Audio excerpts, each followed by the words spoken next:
Hello students. Presently हम fifth unit study कर रहे हैं centre of mass and rotational motion. तो हमने प्रीवियस लेक्चर में लगभग सेंटर ऑफ मास के बारे में पढ़ लिया, सेंटर ऑफ मास के न्यूमेरिकल्स कैरिड आउट कर लिए।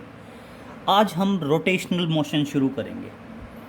तो देखिए, रोटेशनल मोशन को शुरू करने से पहले मैं एक टेबल बना रहा हूँ जिसमें लीनियर मोशन और रोटेशनल मोशन का कंपैरिजन करूँगा।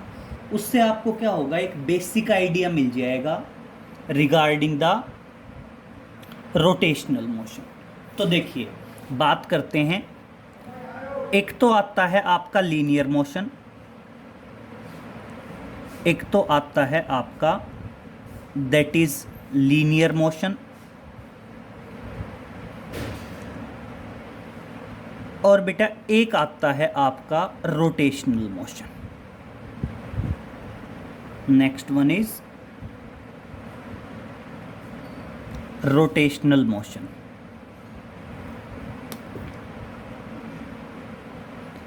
अब समझिए बहुत ध्यान से क्या है रोटेशनल मोशन। उससे पहले मैं कुछ पॉइंट्स बता रहा हूँ लीनियर मोशन के, बहुत ध्यान से सुनेंगे। जैसे देखिए, सबसे फर्स्ट पॉइंट हम बात करते हैं डिस्प्लेसमेंट की, दैट इज डिस्प्लेसमेंट। और डिस्प्लेसमेंट को हम जनरली एस से डिनोट करते हैं, एस से, एक्स से, और मेजरिंग यूनिट क्या होती है, मीटर। सेकंड वन आता है आपका वेलोसिटी, दैट इज वेलोसिटी। और वेलोसिटी हम बोल देते हैं rate of change of displacement is known as velocity. इसकी मेजरिंग यूनिट मीटर, इसकी मेजरिंग यूनिट मीटर पर सेकंड। थर्ड वन आता है बेटा आपका एक्सेलरेशन। एक्सेलरेशन हम बोलते हैं rate of change of velocity is known as acceleration. और अगर वेलोसिटी की वैल्यू रख दें तो डबल डेरिवेटिव आ जाता है, that is double derivative of displacement. ठीक है, सेकंड डेरिवेटिव बोल देते हैं। उसके बाद नेक्स्ट हम बात करते हैं बेटा बॉडी के मास की। मास के बाद नेक्स्ट हम बात करते हैं linear momentum, that is linear momentum, generally p से डिनोट करते हैं, and that is equal to mass into velocity. Clear. उससे नेक्स्ट आता है बेटा आपका फोर्स। और फोर्स हम जनरली बोलते हैं mass into acceleration. Clear. Next हम बात करते हैं फोर्स के बाद नेक्स्ट आ जाता है आपका वर्क डन। और वर्क डन हम जनरली बोलते हैं work done is equal to force into displacement. और अगर स्मॉल डिस्प्लेसमेंट है तो स्मॉल वर्क डन आता है dw। क्लियर। नेक्स्ट हम बात करते हैं आपकी kinetic energy, that is kinetic energy. Kinetic energy हम बोल देते हैं दैट इज हाफ mv²। एक पावर भी होता है फोर्स इनटू वेलोसिटी। एक आ जाती हैं आपकी पावर। पावर को जनरली p से लिखते हैं, और ये डॉट प्रोडक्ट है किस किस का, फोर्स डॉट वेलोसिटी। फोर्स और वेलोसिटी अगर हम दोनों का डॉट प्रोडक्ट कर दें तो हमारे पास क्या आ जाती है, पावर आ जाती है। और लास्ट और 10th आ जाती हैं आपकी equations of motion, that is equations of motion, जिसमें हम 3 इक्वेशन पढ़ते हैं। फर्स्ट क्या होती है, v is equal to u plus 80। Next क्या आती है, एक v square minus u square is equal to 2as, और एक आता है s is equal to u t plus half 80 square. ये सारी चीज़ें आई थिंक अपनी पढ़ी हुई हैं। ये जितने भी पॉइंट हैं ये हमारे पहले पढ़े हुए हैं, हमने ये सारे पॉइंट लीनियर मोशन में स्टडी किए हैं। अब बात करते हैं बेटा रोटेशनल मोशन। बहुत ध्यान से सुनना। जैसे सपोज करिए ये पेन है, क्लियर बेटा, this particular motion is the linear motion. मैं इसको अगर ऐसे मूव करूं तो this motion is the linear motion. Means क्या है, अगर किसी बॉडी के सारे कॉन्स्टिट्यूटिंग पार्टिकल्स एक स्ट्रेट पाथ पे मूव करते हैं, that particular motion is known as the rectilinear motion या लीनियर मोशन। क्लियर। नेक्स्ट इसी तरह क्या है, अगर ये बॉडी इस तरह से, ये पेन इस तरह से मूव करना शुरू करे, that this particular motion is rotational motion. या ये इस तरह से मूव करना शुरू करे, this motion is the rotational motion. जैसे इस पेन कैप को ले लीजिए, मान लीजिए ये पेन कैप इस तरह से मूव करे, this motion is the rotational motion. या ये इस तरह से मूव करे, this motion is the rotational motion. Clear. तो रोटेशनल मोशन क्या है, जिस पर्टिकुलर मोशन के अंदर बॉडी के सारे कॉन्स्टिट्यूटिंग पार्टिकल्स क्या करें बेटा, कोसेंट्रिक सर्कुलर पाथ फॉलो करें। कोसेंट्रिक मीन्स सबका एक ही सेंटर हो, और वो सेंटर कहाँ पे होगा, एक्सिस ऑफ रोटेशन पे होगा। मीन्स कभी भी जो रोटेशनल मोशन होगा उसमें बॉडी के सारे कॉन्स्टिट्यूटिंग पार्टिकल्स क्या करेंगे बेटा, सर्कुलर पाथ पे मूव करेंगे, और उन सब का सेंटर क्या होगा, सेम होगा। तो देखिए अब हम बात करते हैं रोटेशनल मोशन की। अब रोटेशनल मोशन में बेटा डिस्प्लेसमेंट की जगह तो आता है एंगुलर डिस्प्लेसमेंट। डिस्प्लेसमेंट की जगह पे आता है दैट इज़ एंगुलर डिस्प्लेसमेंट। और बेटा जनरली एंगुलर डिस्प्लेसमेंट को थीटा से डिनोट करते हैं, और इसकी मेजरिंग यूनिट होती है रेडियन। समझिए कैसे। मान लीजिए कोई बॉडी है और वो रोटेशनल मोशन में है। क्लियर।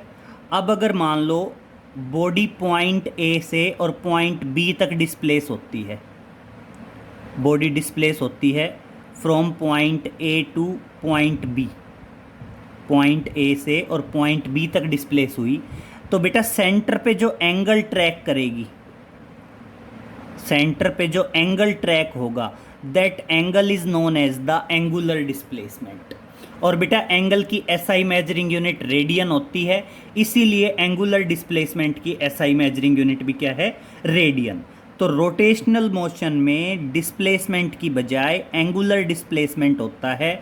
और ये क्या होता है, जब कोई बॉडी रोटेशनल मोशन में होती है तो सेंटर पे वो जो एंगल ट्रैक्ट करती है, that particular angle is known as the angular displacement. Clear. फिर बेटा वेलोसिटी की जगह आता है आपका एंगुलर वेलोसिटी। बहुत ध्यान से समझती जाइए, वेलोसिटी की जगह पे आएगा आपका एंगुलर वेलोसिटी। ये पॉइंट सेम होगा। आप वेलोसिटी क्या बोलते हो, rate of change of displacement is known as velocity. इसी तरह एंगुलर वेलोसिटी को ओमेगा से डिनोट करते हैं, स्मॉल w बना के हल्का सा अंदर की तरफ टर्न कर देना, ओमेगा। और कैसे डिफाइन करेंगे, rate of change of angular displacement is known as velocity. जो rate of change of angular displacement है उसको हम क्या बोलेंगे, एंगुलर वेलोसिटी बोलेंगे। और मेजरिंग यूनिट सुनिए बहुत ध्यान से, एंगुलर डिस्प्लेसमेंट रेडियन और टाइम की क्या आ गई, सेकंड। तो इसलिए ध्यान रखना एंगुलर वेलोसिटी की मेजरिंग यूनिट क्या होगी, रेडियन पर सेकंड होगी। फिर इसी से रिलेटेड थर्ड पॉइंट आता है बेटा आपका, that is angular acceleration. Angular acceleration angular acceleration क्या है बेटा, जनरली अल्फा से डिनोट करते हैं। और जैसे एक्सेलरेशन क्या होता है, rate of change of velocity, इसी तरह एंगुलर एक्सेलरेशन क्या होगा, rate of change of angular velocity is known as angular acceleration. जो एंगुलर वेलोसिटी का रेट ऑफ चेंज होगा उसे क्या कहेंगे, एंगुलर एक्सेलरेशन कहेंगे। या सेम इसको भी डबल डेरिवेटिव शो कर सकते हैं, किसका, एंगुलर डिस्प्लेसमेंट का। और अगर मेजरिंग यूनिट की बात करें तो क्या आ जाएगी बेटा, रेडियन पर second square. This is the measuring unit of angular acceleration. ये अपने आप में एंगुलर एक्सेलरेशन की मेजरिंग यूनिट आ गई। क्लियर। नेक्स्ट पॉइंट पे आते हैं बेटा। जब भी कोई बॉडी रोटेशनल मोशन में होती है तो हम मास को डील नहीं करते, और मास की जगह डील किया जाता है moment of inertia. Moment of inertia. अब एक बार समझिए क्या है मोमेंट ऑफ इनर्शिया। मेरी बात सुनिए, सपोज करिए ये कोई बॉडी है, सपोज करिए ये कोई बॉडी है, इट हैविंग 3 पार्टिकल्स। इस बॉडी के क्या है बेटा, 3 पार्टिकल्स हैं। एक का मास m1, दूसरे का मास m2 और तीसरे का मास m3। क्लियर। मान लीजिए ये बॉडी रोटेशनल मोशन में है, मान लीजिए ये बॉडी क्या है, रोटेशनल मोशन में है और इस एक्सिस के अबाउट रोटेट कर रही है। तो तीनों के तीनों पार्टिकल कोसेंट्रिक सर्कुलर पाथ करेंगे। तीनों के तीनों पार्टिकल्स क्या करेंगे, कोसेंट्रिक सर्कुलर पाथ फॉलो करेंगे। मान लीजिए पहले पार्टिकल का सेंटर से परपेंडिकुलर डिस्टेंस r1, दूसरे पार्टिकल का r2 और तीसरे पार्टिकल का मान लीजिए r3। अब अगर इस बॉडी के मोमेंट ऑफ इनर्शिया की बात करूं तो इस बॉडी का मोमेंट ऑफ इनर्शिया क्या आएगा, पहले पार्टिकल का मोमेंट ऑफ इनर्शिया प्लस दूसरे पार्टिकल का मोमेंट ऑफ इनर्शिया प्लस तीसरे पार्टिकल का। तो देखना पहले पार्टिकल का मोमेंट ऑफ इनर्शिया क्या आएगा, प्रोडक्ट, किस किस का प्रोडक्ट, पहले पार्टिकल का मास और एक्सिस ऑफ रोटेशन से परपेंडिकुलर डिस्टेंस का स्क्वायर, m1 r1 का स्क्वायर। इसी तरह ये तो सिर्फ मोमेंट ऑफ इनर्शिया आया पहले पार्टिकल का, मेरे को मोमेंट ऑफ इनर्शिया चाहिए पूरी बॉडी का। पूरी बॉडी में अगर 3 पार्टिकल हैं तो अब हम इसमें मोमेंट ऑफ इनर्शिया जोड़ेंगे सेकंड पार्टिकल का। सेकंड पार्टिकल का मोमेंट ऑफ इनर्शिया कैसे जोड़ेंगे, सेकंड पार्टिकल का मास और सेकंड पार्टिकल का एक्सिस ऑफ रोटेशन से स्क्वायर प्लस थर्ड पार्टिकल का मास और थर्ड पार्टिकल का एक्सिस ऑफ रोटेशन से परपेंडिकुलर डिस्टेंस का स्क्वायर। तो इस तरह से ये क्या आएगा, तीनों का आएगा। अगर सपोज करिए बॉडी के अंदर n नंबर ऑफ पार्टिकल्स हैं तो कहाँ तक आ जाएगा बेटा, ये mn rn का स्क्वायर। और इसको बेटा समेशन की फॉर्म में लिख सकते हैं, समेशन mi ri का स्क्वायर।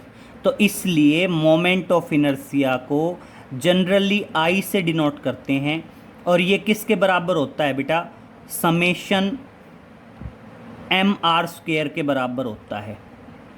किसके बराबर होता है, समेशन mr स्क्वायर के बराबर होता है। m क्या है, रेस्पेक्टिवली हर एक पार्टिकल का मास, समेशन का मतलब है सबको जोड़ना है, एंड r क्या है, perpendicular distance from axis of rotation. और अब समझिए बेटा मास की मेजरिंग यूनिट किलोग्राम, r क्या है, अपने आप में डिस्टेंस है, डिस्टेंस की मेजरिंग यूनिट मीटर होती है, स्क्वायर है। तो इसलिए ध्यान रखना मोमेंट ऑफ इनर्शिया की मेजरिंग यूनिट क्या आएगी, kilogram metre square. This is the measuring unit of moment of inertia. और ध्यान रखेंगे समेशन mr स्क्वायर है, समेशन का मतलब क्या है, m1 r1 का स्क्वायर प्लस m2 r2 का स्क्वायर प्लस m3 r3 का square plus plus plus up to कहाँ तक चलेगा, mn rn का स्क्वायर चले तक होगा। और यहाँ पे जितने बॉडी के अंदर कॉन्स्टिट्यूटिंग पार्टिकल्स होंगे हर एक का ऐड करते जाएंगे और इस तरह से ये आएगा। अब समझिए नेक्स्ट बात करते हैं बेटा हम, दैट इज़ यहाँ लीनियर मोमेंटम था तो इधर आएगा बेटा आपका एंगुलर मोमेंटम। इधर क्या आएगा आपका एंगुलर मोमेंटम आएगा। और अब मेरी बात समझिए, एंगुलर मोमेंटम को जनरली एल वेक्टर से डिनोट करते हैं। एंगुलर मोमेंटम को जनरली किससे डिनोट करते हैं बेटा? एल वेक्टर से डिनोट करते हैं। और अब समझिए, लीनियर मोमेंटम क्या है? मास इनटू वेलोसिटी। रोटेशनल मोशन में लीनियर मोमेंटम की जगह एंगुलर मोमेंटम, तो बेटा मास की जगह क्या आएगा? Moment of inertia. और लीनियर वेलोसिटी की जगह क्या आएगा? Angular velocity omega. तो ध्यान रहेगा, एंगुलर मोमेंटम किसके बराबर होगा? आई इंटू ओमेगा के बराबर होगा। दूसरा अगर हम बात करें तो समझना बेटा, आपने क्रॉस प्रोडक्ट की एप्लीकेशंस पढ़ी थी और वहाँ पे मैंने बताया था एंगुलर मोमेंटम किसके बराबर होता है? आर क्रॉस लीनियर मोमेंटम होता है। पी क्या है? Linear momentum. और आर क्या है? Perpendicular distance from axis of rotation of the point at which linear momentum is act. जिस पर्टिकुलर पॉइंट पे लीनियर मोमेंटम एक्ट कर रहा है उस पॉइंट से एक्सिस ऑफ रोटेशन का जो परपेंडिकुलर डिस्टेंस है वो आर है। तो ये हमने पढ़ा था क्रॉस प्रोडक्ट की एप्लीकेशंस में कि एंगुलर मोमेंटम क्या होगा? आर क्रॉस लीनियर मोमेंटम होगा। और अब मेरी बात सुनिए बेटा, linear momentum mass into velocity, mass kilogram और वेलोसिटी मीटर पर सेकंड।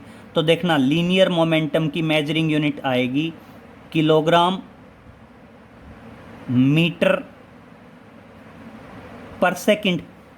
भाई मास इनटू वेलोसिटी मीटर पर सेकंड, ये तो लीनियर मोमेंटम की मेजरिंग यूनिट। और आर क्या है बेटा? डिस्टेंस। और आर डिस्टेंस है तो क्या आ जाएगा? Metre square. तो आप ध्यान रखना, आपके एंगुलर मोमेंटम की मेजरिंग यूनिट होती है किलोग्राम मीटर स्क्वायर पर सेकंड। फाइनल। नेक्स्ट में देखिए, नेक्स्ट चलते हैं बेटा, फोर्स की बजाय हम डील करते हैं टॉर्क को। जब हम रोटेशनल मोशन की बात करेंगे तो रोटेशनल मोशन में फोर्स नहीं होता। भाई सिंपल है, ये लीनियर मोशन है और ये क्या है? रोटेशनल मोशन है। जब हम रोटेशनल मोशन की बात करते हैं तो फोर्स की जगह हम डील करते हैं टॉर्क को। और मेरी बात सुनिए, टॉर्क को जनरली टाउ से डिनोट करते हैं। टी बना के हल्का सा टर्न करें। और देखिए, फोर्स क्या है? Mass into acceleration. तो देखना, मास की जगह तो क्या आएगा? Moment of inertia. एक्सेलरेशन की जगह क्या आएगा? Angular acceleration. तो टॉर्क किसके बराबर होता है? Moment of inertia into angular acceleration, alpha. और सेम इसी तरह फोर्स और टॉर्क का रिलेशन भी हमने पढ़ा था क्रॉस प्रोडक्ट में। टॉर्क किसके बराबर आएगा बेटा? आर क्रॉस एफ के बराबर आएगा। एफ क्या है? फोर्स। और बेटा आर क्या है? Perpendicular distance from axis of rotation to the point at which force is acting. Force की मेजरिंग यूनिट न्यूटन और आर क्या है? डिस्टेंस। और इसलिए आप ध्यान रखोगे टॉर्क की मेजरिंग यूनिट क्या आ जाएगी? न्यूटन मीटर आ जाएगी। क्लियर हुआ? नेक्स्ट बात करते हैं बेटा वर्क डन। अब समझिए बहुत ध्यान से, दैट इज वर्क डन। बेटा वर्क डन W, फोर्स की जगह टॉर्क, और बेटा लीनियर डिस्प्लेसमेंट की जगह एंगुलर डिस्प्लेसमेंट आएगा। और स्मॉल एंगुलर डिस्प्लेसमेंट लोगे तो स्मॉल वर्क डन कर दो। क्लियर? नेक्स्ट आएगा बेटा आपका, that is kinetic energy. That is kinetic energy. और मेरी बात सुनिए बेटा, half M V square. M क्या है बेटा? मास। लेकिन रोटेशनल मोशन में मास को किससे रिप्लेस किया गया है?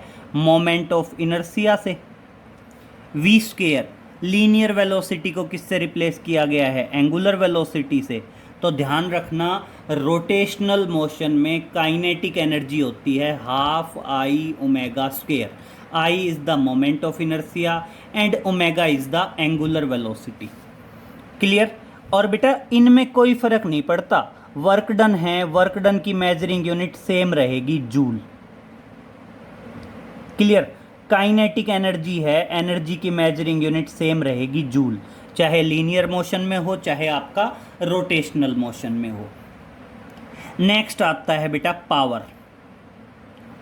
नेक्स्ट बात करेंगे पावर की। और मेरी बात सुनिए बेटा, पावर आप बोलते हो फोर्स इंटू वेलोसिटी, तो यहाँ पे क्या बोला जाएगा, टॉर्क इंटू एंगुलर वेलोसिटी। भाई फोर्स की जगह टॉर्क आएगा, लीनियर वेलोसिटी की जगह क्या आएगी, एंगुलर वेलोसिटी आएगी। और पावर तो पावर है, मेजरिंग यूनिट क्या रहने वाली है, सेम वाट रहेगी। नेक्स्ट देखिए, नेक्स्ट आता है बेटा आपकी equations of rotational motion, that is equations of rotational motion, equations of rotational motion. हम बात करेंगे किसकी, इक्वेशन ऑफ रोटेशनल मोशन की बात करेंगे। और अब समझ लीजिए बहुत ध्यान से, इम्पोर्टेंट पॉइंट है, ध्यान से समझेंगे।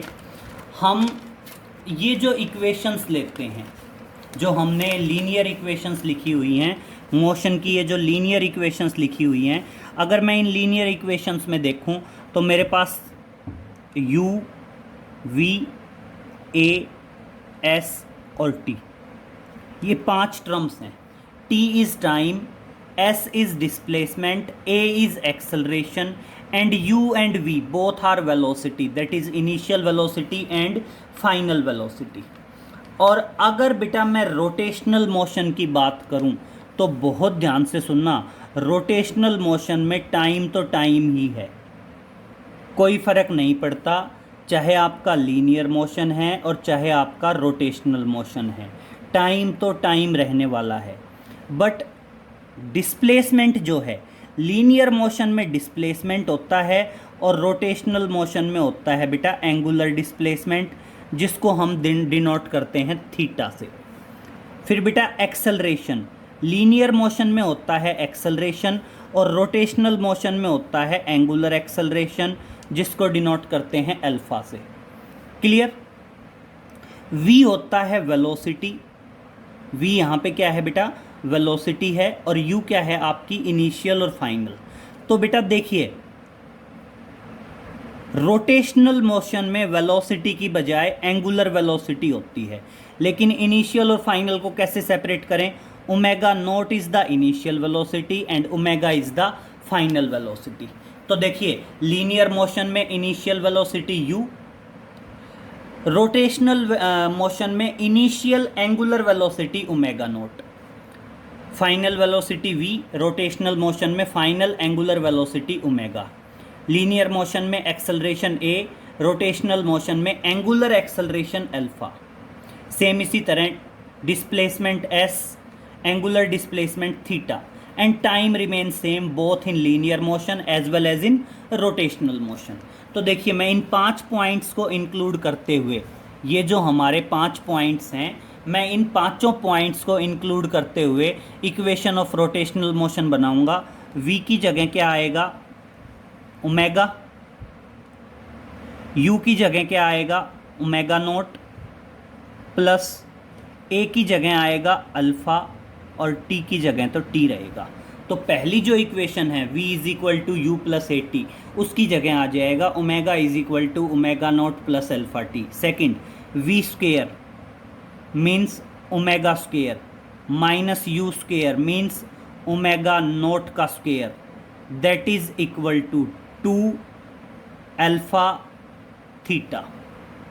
सेम इसी तरह डिस्प्लेसमेंट की जगह एंगुलर डिस्प्लेसमेंट, u की जगह initial velocity omega t plus 1/2 alpha T square, क्या आ जाएगा 1/2 alpha T square. These are the equations of rotational motion.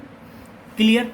तो बेटा ये एक बेसिक आइडिया था जो आपको पता होना चाहिए। इस यूनिट में फर्दर हम हर एक चीज़ के बारे में पढ़ेंगे, टॉर्क के बारे में, एंगुलर मोमेंटम के बारे में, मोमेंट ऑफ इनर्शिया के बारे में, kinetic energy half I omega square के बारे में, इक्वेशन ऑफ रोटेशनल मोशन के बारे में। मतलब हम सारी चीज़ें इस यूनिट में फर्दर स्टडी करने वाले हैं। लेकिन आपको बेसिक आइडिया हो कि दोनों का कंपैरिजन किस तरह से है लीनियर मोशन और डिस्प्लेसमेंट, मतलब linear motion and rotational motion का। तो ध्यान रहेगा angular displacement, angular velocity, angular acceleration, moment of inertia, angular momentum, torque, work done, kinetic energy, power, equation of rotational motion. एक ध्यान रखेंगे measuring unit radian, because angle जो है angular displacement एक एंगल है, एंड बेटा एंगल की SI measuring unit होती है रेडियन। क्लियर। एक दूसरा ध्यान रखना, मेजरिंग यूनिट से आप डायमेंशनल फॉर्मूला भी बनाएंगे। आपके माइंड में अगर मेजरिंग यूनिट्स क्लियर हैं तो आपको हर एक का डायमेंशनल फॉर्मूला भी पता होना चाहिए। Angular displacement measuring unit radian है, बट एंगुलर डिस्प्लेसमेंट का डायमेंशनल फॉर्मूला होगा m0 l0 t0, because angle is a dimensionless quantity. फिर एंगुलर वेलोसिटी रेडियन पर सेकंड, रेडियन का कोई डायमेंशनल फॉर्मूला नहीं, इसलिए एंगुलर वेलोसिटी का डायमेंशनल फॉर्मूला आएगा t-1। एंगुलर एक्सेलरेशन का डायमेंशनल फॉर्मूला आएगा t-2। और मोमेंट ऑफ इनर्शिया ध्यान रखेंगे mr² that is kilogram metre square.